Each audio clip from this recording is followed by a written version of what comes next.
Hindi ako si May, nakakausap po niya si mama niya. Hala, bakit kaya umiyak si Mylene? What's up guys, kumusta po ang lahat? Sana po ay nasa mabuting kalagayan lang po tayo saan man tayo dako ng mundo naroroon. Muli pong magbabalik ang inyong lingkod Jan's Cute Vlog upang magbigay reaction video, pero bago po ang lahat, please subscribe po natin ang channel ni Tito Herns kung saan ko nakuha ang video clip na ito.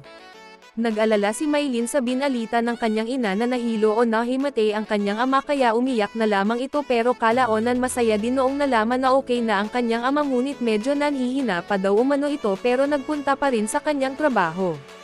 Panganay na anak kasi si Mylene, kaya hindi pwedeng hindi ipaalam ng kanyang pamilya ang mga nangyayari sa kanila, kahit na alam natin na medyo makakaapekto ito sa kanyang pag-aaral, kaya kailangan mo lang ang lakasan ng loob mo Mylene, dahil nasa malayo ka para nakikibaka ng makamit mo ang iyong pangarap sa pamilya mo. Stay humble Mylene, hindi ka talaga nagbago mula day 1 hanggang ngayon, kaya maraming humahanga sa'yo. Kung bagay patrabaho sa apa, kung patrabaho, pa-check up na mo.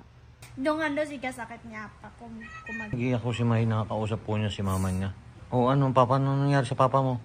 kahapon muntik na po nahimatay. Bakit daw? High blood. High blood? Ano nangyari? Hinimatay ang papa mo? Na high blood siya? Ayos na, hindi na yung nag-iiyak. Ha? Okay na? Ha? Oh, okay na. Ay, kamusta na papa mo daw?